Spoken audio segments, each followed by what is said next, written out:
तो शुरू से ही शुरू करते हैं। बात है आज देश के सबसे बड़े अखबार दैनिक भास्कर में छपे हुए संपादकीय पेज के एक लेख की। ये लेख बहुत चर्चित और बहुत ज़्यादा बार बार छपने वाले एक लेखक वेद प्रताप वैदिक जी ने लिखा है और आप में से कई लोगों ने इसको पढ़ा होगा। जो भी हमारे मित्र जुड़े हैं, क्योंकि काफ़ी बड़ी संख्या में लोग ऑलरेडी जुड़ गए हैं, तो कोई एक व्यक्ति मुझे सिर्फ इतना कंफर्म कर दे कि आवाज़ आपको साफ साफ सुनाई दे रही है।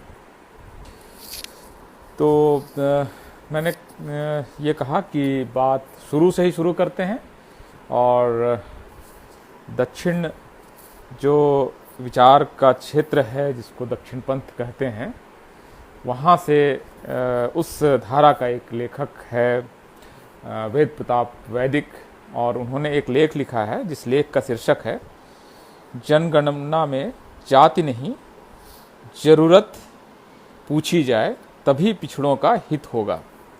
टाइटल मैं रिपीट कर रहा हूँ। लेखक का नाम वेद प्रताप वैदिक, अखबार का नाम दैनिक भास्कर। आज भारत में ज़्यादातर राज्यों में इसको संपादकीय पेज पर इस लेख को पढ़ा गया होगा, क्योंकि दैनिक भास्कर का ये दावा है और एक हद तक ये सच भी है कि वो देश का सबसे बड़ा अखबार है। 43 लाख कॉपीज छपती हैं उस अखबार की, और अखबार का क्लेम है और IRS का सर्वे भी बताता है कि 6 करोड़ के आसपास लोग उसको हर दिन पढ़ते हैं। और संपादकीय पेज पर है तो हर जगह ये पन्ना छपता है, ये ऐसा नहीं है कि एक जगह छपेगा और दूसरी जगह नहीं छपेगा। तो शीर्षक जो है उस लेख का वो है जनगणना में जाति नहीं, जरूरत पूछी जाए तभी पिछड़ों का हित होगा। पहली नज़र में ये लगता है कि लेखक पिछड़ों का हित चाहता है और इसके लिए एक प्रिस्क्रिप्शन दे रहा है कि किस तरह से पिछड़ों का भला होगा। अब मैं इस लेख के एक एक तरह से, जैसे आर्कियोलॉजी में होती है ना कि जैसे एक कोई कुछ मिला, उसमें से थोड़ी सी रेत हटाते हैं, फिर नीचे कुछ मिलता है, फिर कुछ हटाते हैं, फिर कुछ एक मिलता है। जैसे कि मोहनजोदड़ो में एक बौद्ध स्तूप मिला था जिसको कि वहाँ के लोग बच्चे खेलते थे, तो वहाँ से ईंटें मिलने लगी, फिर ईंट के बाद कुछ मूर्तियाँ मिलने लगी, तो लोगों ने और खोदना शुरू किया बौद्ध स्तूप को, तो कुछ बौद्ध प्रतीक मिले, फिर नीचे खोदते चले गए तो बिल्डिंग्स मिली, फिर एक लेयर हटाया तो स्नानागार आया, फिर नीचे और हटाया तो अनाज रखने का गोदाम मिला जहाँ पुराने गेहूं के दाने मिले। मतलब ये इस तरह से जो आर्कियोलॉजी के तौर से एक एक लेयर आप हटाते चलते हैं, नीचे आपकी दुनिया खुलती चली जाती है। जिस तरह से आपका मोहनजोदड़ो की खुदाई हुई थी या इवन धौलावीरा की खुदाई हुई थी, एक स्तूप जैसा कुछ मिलता है और उसके नीचे आप खोजते हैं तो आपको सभ्यता मिलती है।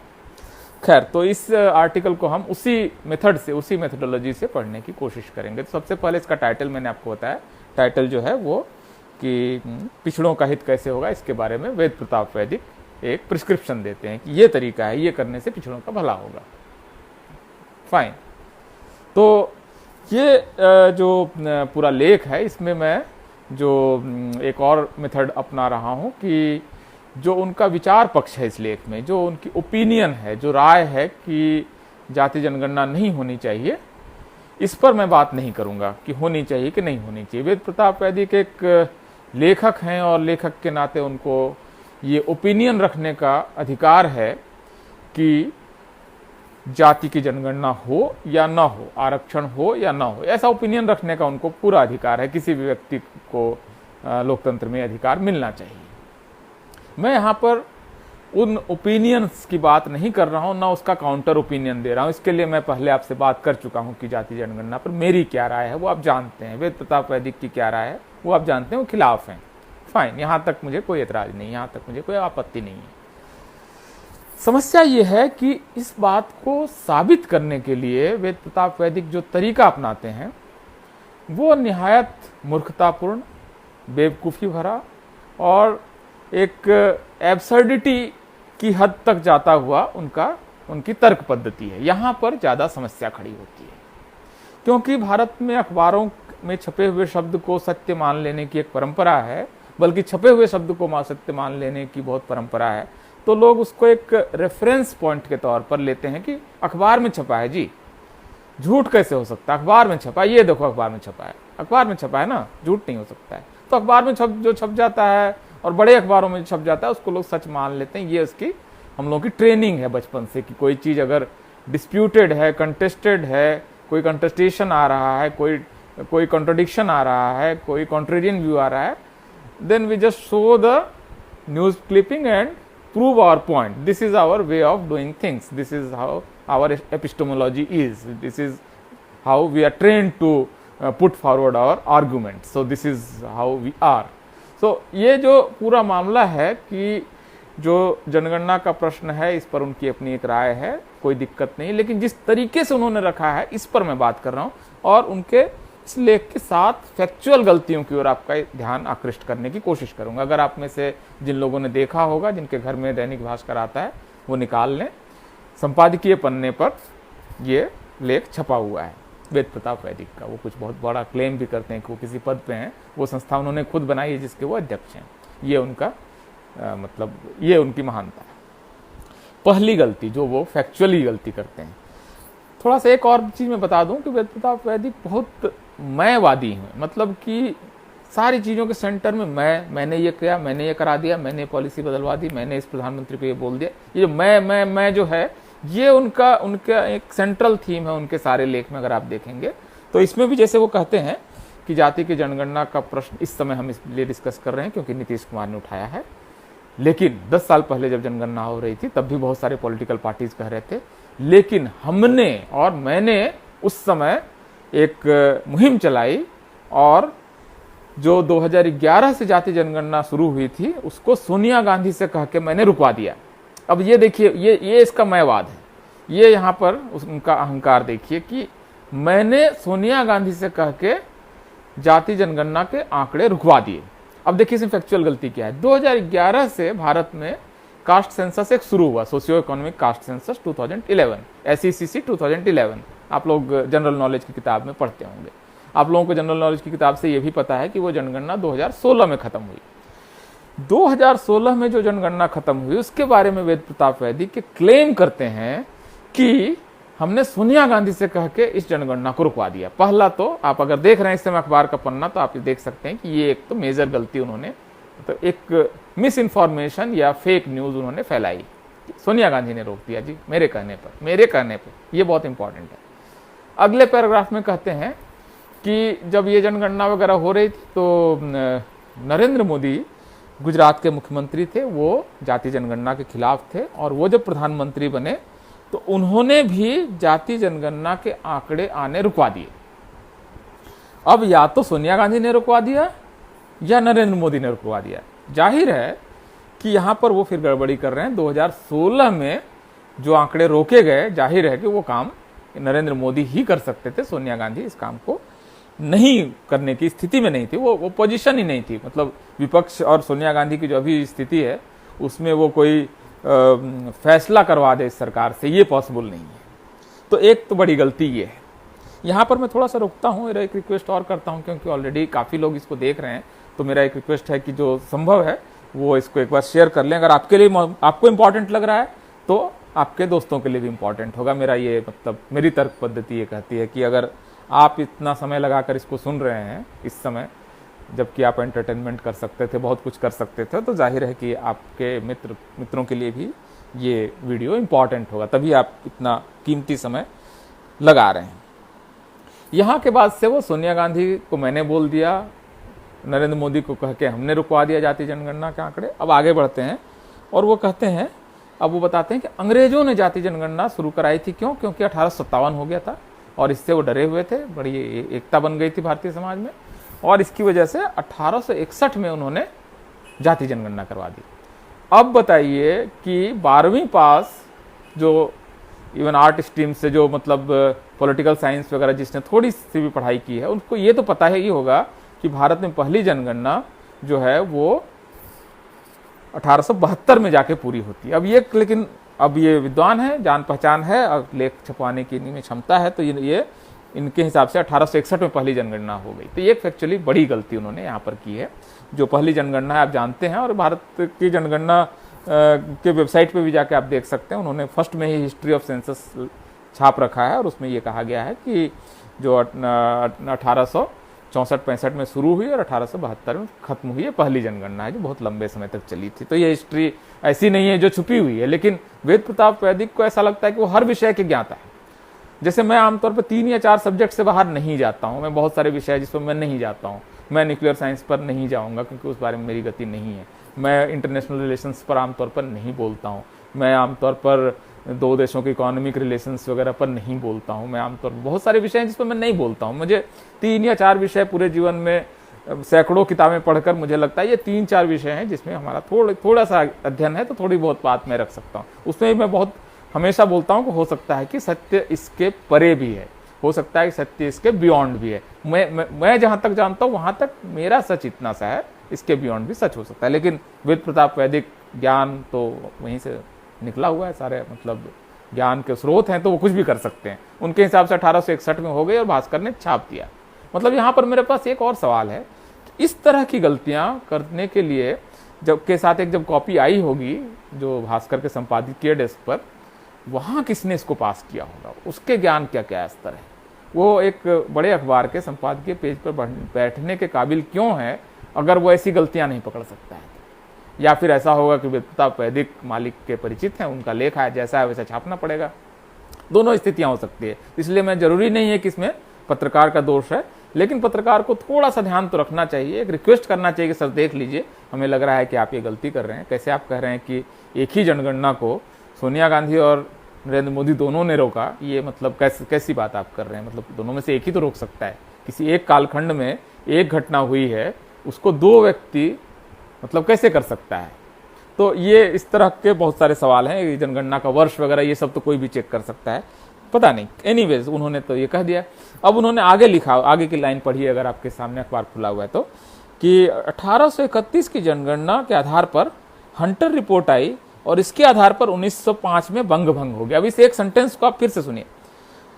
1871 की जनगणना के आधार पर हंटर रिपोर्ट आई और उसके आधार पर 1905 में बंग भंग हो गया। अब ये सेंटेंस आपको क्या क्या बोलता है कि 1971 में एक जनगणना हुई, उसके आधार पर एक हंटर रिपोर्ट आई और 1905 में घटना हो गया। अब इस देखिए इसमें क्या क्या गलतियां हैं। हंटर रिपोर्ट जो है वो आपको सिविल सर्विस की तैयारी करने वाले लोग और बाकी लोग आपको बता देंगे कि ये एजुकेशन के रिफॉर्म या एजुकेशन का जो मॉडल है ये कैसा होगा, इसके बारे में रिपोर्ट है। इसका जनगणना से भी कोई लेना देना नहीं है, इसका बंग भंग से भी कोई लेना देना नहीं, बहुत अलग तरह की रिपोर्ट है। तो ये एजुकेशन का मॉडल क्या होगा भारत में, इसके बारे में रिपोर्ट है। तो हंटर रिपोर्ट को इन्होंने बंग भंग और जनगणना दोनों से जोड़ दिया, क्योंकि वेद प्रताप वैदिक है, कुछ भी लिख देंगे, मतलब जो मन में आया लिख देंगे और वो छप जाएगा। क्योंकि मतलब पता नहीं क्या क्या गुण उसमें देखते हैं लोग, तो ये छप गया। अब ये मतलब आप सोचिए कि अगर कोई विद्यार्थी 12वीं की परीक्षा में ये लिखे बंग भंग के कारण क्या है, कोई अगर क्वेश्चन आए और ये लिखे कि हंटर रिपोर्ट की वजह से भारत बंग भंग हो गया, तो बच्चा फेल होगा कि नहीं होगा।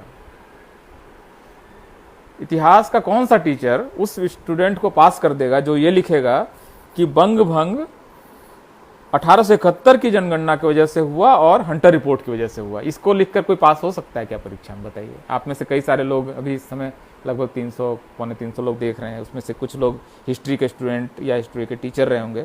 आप बताइए कि मतलब हिस्ट्री की किस किताब में ये सब लिखा हुआ है। मतलब बहुत ही अजीब किस्म का मतलब वो लेखन है, इतना छोटा सा, और इसमें कम से कम गलतियां ही गलतियां, मतलब हर दूसरे लाइन में गलती है, और ये इनके हर लेख में होता है। मतलब ये एनालिसिस मैं इसलिए कर रहा हूँ क्योंकि इसमें कुछ फैक्ट ऐसे हैं जो कि मेरे डोमेन के आसपास भी हैं, और इस बारे में मेरी किताब भी है और मैंने इसको पढ़ा भी है। कम से कम 10 वर्ष से मैं उस एक विषय पर काम कर रहा हूँ।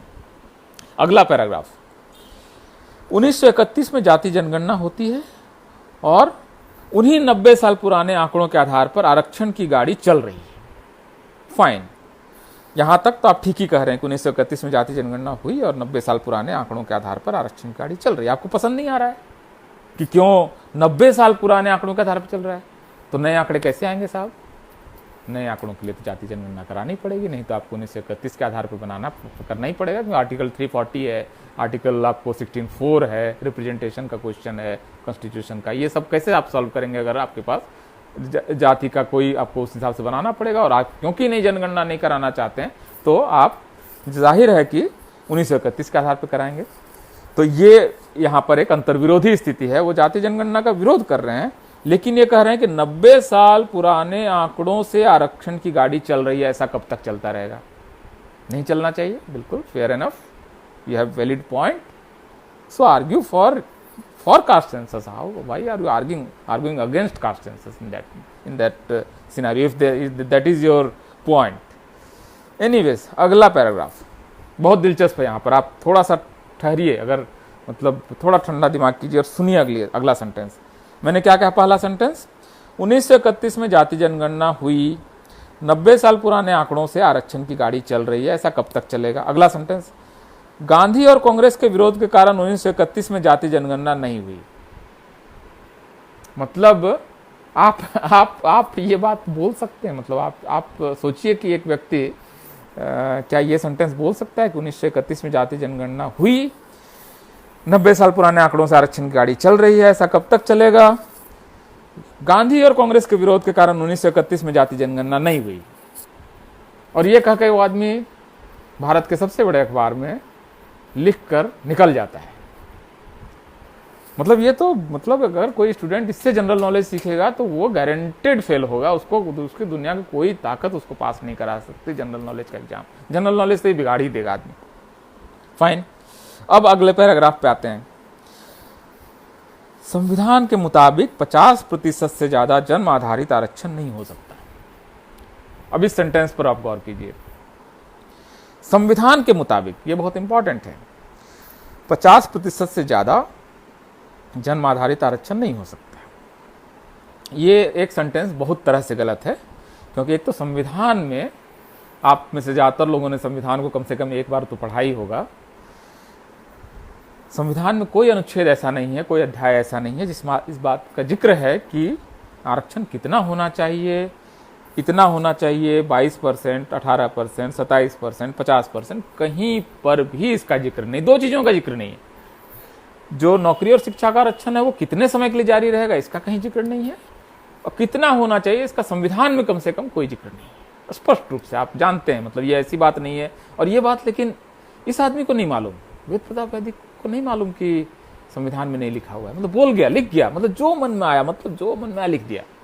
मतलब अजीब किस्म का एक पागलपन, एक मतलब उन्माद है कि मुझे लिखना है, हर विषय पे लिखना है, जो मन में आए वो लिखना है। अब वो लिख के, अब फैक्चुअली गलत है कि पहला तो कि संविधान में नहीं है, दूसरा 50% का कोई कैप उस तरह से नहीं है, क्योंकि आप सब लोग जानते हैं, मतलब इस समय जितने लोग सुन रहे हैं उनमें एक भी आदमी ऐसा नहीं है जो इस तथ्य को नहीं जानता है कि तमिलनाडु में 69% रिजर्वेशन है। अगर हमारे इस बात को सुनने वाले हर आदमी को पता है, तो ऐसा कैसे हो सकता है कि वेद प्रताप वैदिक को नहीं पता? या तो नशे में रहे होंगे, भाई गांजा खा के लिख दिए होंगे, दारू पी के लिख दिए होंगे, नींद में लिख दिए होंगे, कोई समस्या हो सकती है, मुझे नहीं मालूम कि वो क्या समस्या है। लेकिन जो एक 10वीं 12वीं का हर विद्यार्थी जानता है कि तमिलनाडु का आरक्षण है, एक खास प्रोविजन था, उसके लिए कॉन्स्टिट्यूशन अमेंडमेंट हुआ और वहां पर 69% रिजर्वेशन है, या इवन वो नहीं भी जानता है तो ये तो जानता ही है कि ईडब्ल्यूएस रिजर्वेशन के बाद केंद्र सरकार के रिजर्वेशन का टोटल क्वांटम 59.5% हो चुका है, 59.5%। ये लिख रहे हैं कि संविधान के अनुसार 50% से ज्यादा आरक्षण नहीं हो सकता। भाई वो भी तो जाति आधारित आरक्षण है ना, SC ST OBC उसमें शामिल नहीं, तो ऑब्वियसली वो भी जन्म आधारित है। ये बात जो इस समय आप अपने घर में मौजूद 13 साल के एक बच्चे से पूछ लीजिए जिसका थोड़ा बहुत जनरल नॉलेज ठीक है, तो बता देगा कि ईडब्ल्यूएस का आरक्षण आया था और इसकी वजह से टोटल आरक्षण इतना हो गया है। ये बात वैदिक को नहीं पता है, दैनिक भास्कर में उस आदमी को नहीं पता है जो इसको छाप रहा है, दैनिक भास्कर को उस संपादक को नहीं पता है जो इस पेज को अप्रूव कर रहा है। मतलब आप समझ रहे हैं इस समय किस तरह के दौर में है। और इन अखबारों की पहुंच देखिए, ताकत देखिए।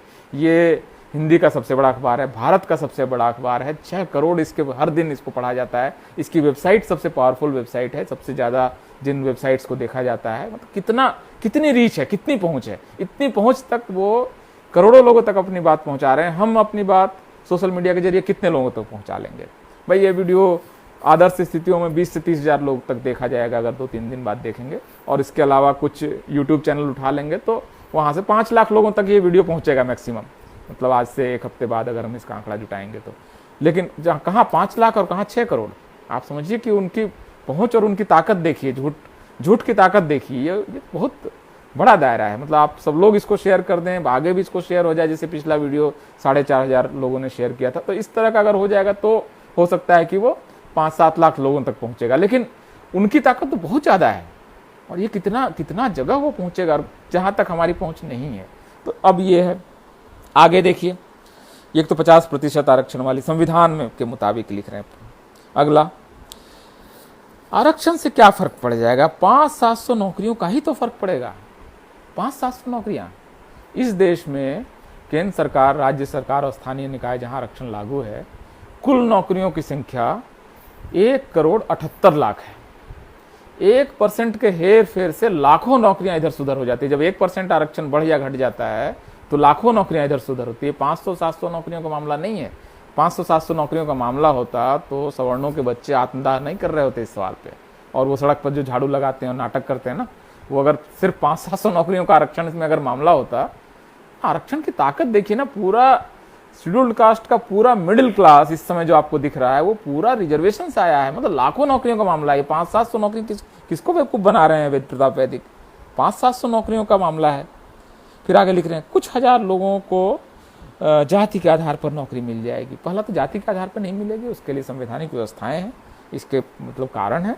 और दूसरा, कुछ हजार, ये पहले लिख रहे हैं 500-700 लोग, दूसरे सेंटेंस में लिख रहे हैं कुछ हजार लोगों को, तो मतलब एक फ्रॉड ये यहाँ पर फिर कर रहे हैं। आखिरी पैराग्राफ, एक सेंटेंस पढ़ रहा हूं, भारत को अगर महाशक्तिशाली बनना है तो जातीय आधार पर नौकरियों में आरक्षण खत्म होना चाहिए। अब देखिए यहां पर भाई साहब ने शुरू कहां से किया? जनगणना में जाति की जनगणना नहीं होनी चाहिए, और पिछड़ों का हित किसमें है, और कंक्लूड क्या करते हैं, अंतिम उनका निष्कर्ष क्या है? नौकरियों में जाति आधारित आरक्षण खत्म होना चाहिए।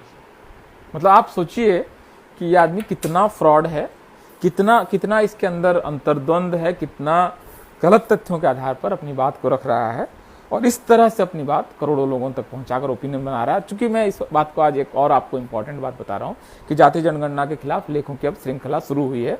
ये हो सकता है कि पहला, दूसरा, तीसरा लेख हो। ऐसे कम से कम 100 के आसपास लेख आपके सर पर पटके जाएंगे अगले 2 महीने के अंदर में। कम से कम आप समझिए, अंदाजा मैं मोटे तौर पर लगा रहा हूं, ये 100 से 200 के बीच लेख आपको जाति जनगणना के खिलाफ आपको पढ़ने होंगे। 1 या 2 लेख कोई सी वेबसाइट में जाति जनगणना के पक्ष में आएगा। तो ओपिनियन इस तरह से बनता है, जिनकी पहुंच करोड़ों तक है वहां सिर्फ जाति जनगणना के खिलाफ लेख छपेंगे, और जहां पर आप थोड़ा बहुत वेबसाइट, कुछ बहुजन चैनल्स वगैरह में जाति जनगणना के पक्ष में छोटी मोटी बातचीत होगी। कितनी असमान लड़ाई है। मतलब समझिए कि मतलब पूरा डिबेट का जो वजन है और उसकी जो ताकत है लोगों तक पहुंचने की, इसमें कितना फर्क है। तो ये मोटे तौर पर मेरा कहना था कि ये जो वैदिकी ज्ञान है, इसकी आप इसकी मीमांसा आप कर सकते हैं। खुद भी इनमें से ज़्यादातर जानकारियां आप भारत सरकार की वेबसाइट से चेक कर सकते हैं, जो इन्होंने फ्रॉड सब लिख रखा है ना। ये कोई मतलब इसमें से मेरे मतलब कम से कम मैं बहुत गारंटी ले रहा हूं कि मेरे कोई मन की बात नहीं, इसमें सारी बातें ऐसी हैं जिसमें से हर बात के तथ्य में, हर सेंटेंस के लिए मैं आपको ऑथेंटिक रेफरेंस दे सकता हूं कि इस किताब के इस पन्ने पर, इस संविधान के इस क्लॉज में, इस अखबार के इस पन्ने पर, और इस तरह से कहाँ कैसे कैसे हुआ, ये सारे रेफरेंसेस मैं आपको दे सकता हूँ।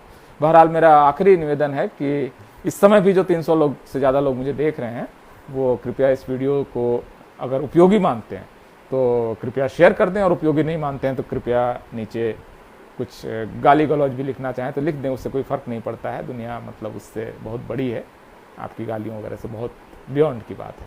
बहुत बहुत शुक्रिया दोस्तों।